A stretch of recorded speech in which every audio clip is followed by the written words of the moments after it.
আজ আমি এসছি হাওড়ার খুবই কাছে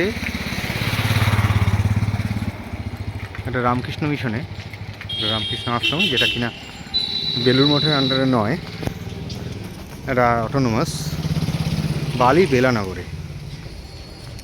এই হচ্ছে কি মঠের প্রবেশদ্বার। এখানে একটা আরোগ্য ক্লিনিক আছে। এই মঠটি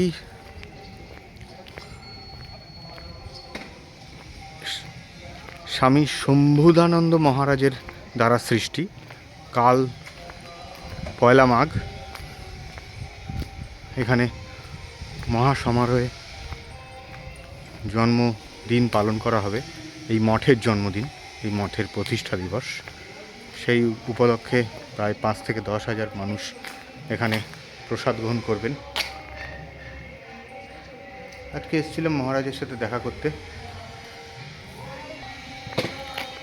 এটা হচ্ছে কি মঠে অবস্থিত একটি কালী মন্দির। আপনাদের দেখানোর চেষ্টা করছি, যদিও ভেতরে ঢোকা নিষেধ ক্যামেরা নিয়ে।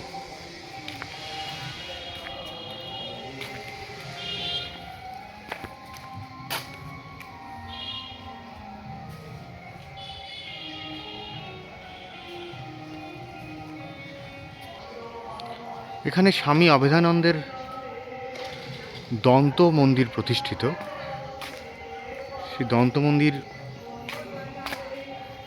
অর্থাৎ পবিত্র দন্ত মন্দির, স্বামী অভেদানন্দের দন্ত এখানে প্রতিষ্ঠিত আছে এবং সেটাকেই উদ্দেশ্য করে একটা মন্দির করা হয়েছে। প্রতি সন্ধ্যেবেলা এখানে খুব সুন্দর সন্ধ্যা আরতি হয়। ভগবান শ্রী রামকৃষ্ণদেবের লীলা সহচর ও অন্তরঙ্গ পার্ষদ বেদান্ত কিশোরী শ্রীমৎ স্বামী অভেদানন্দজির কালী তপস্বীর দন্ত মন্দির। এখানে ভক্তদের থাকা খাওয়ার জন্য কোনো বন্দোবস্ত নেই, কারণ মন্দিরটি এবং পুরো জায়গাটি অতটা ভালো রক্ষণাবেক্ষণের মধ্যে নেই। এটা মহারাজের থাকার জায়গা, এখানে মহারাজ থাকেন।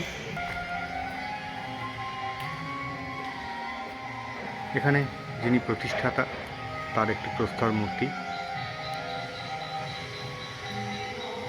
পেছনে আছে সুন্দর একটা সাজানো বাগান। দুটো অতি পুরনো শিবলিঙ্গ, তার মধ্যে একটি শ্রীমৎ স্বামী অভেদানন্দজি মহারাজের স্নেহধন্যা শিষ্যা স্বর্গীয়া সুধাকন্যা বসুর স্মৃতির উদ্দেশ্যে।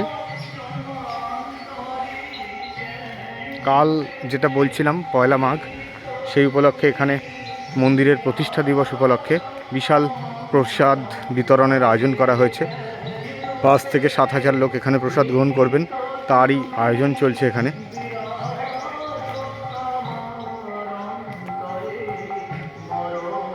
অনেক শাকসবজি এবং যাবতীয় যা অ্যারেঞ্জমেন্ট সবাই এখানকার লোকাল লোকেরা করছে।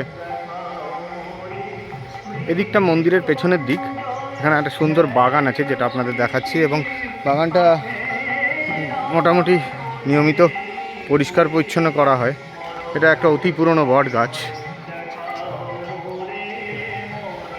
এখানে আসতে হলে আপনাদের বালি স্টেশনে নামতে হবে। যদি হাওড়া মেন লাইনে আসেন, বালি স্টেশনে নেমে বেলানগরের স্টেশনের অটোতে করে আপনারা এখানে আরামসে চলে আসতে পারেন, অথবা আপনারা হাওড়া থেকে বেলানগরের ট্রেন ধরে বেলানগর স্টেশনে নেমে হাঁটা ডিস্টেন্সে এখানে আসতে পারেন।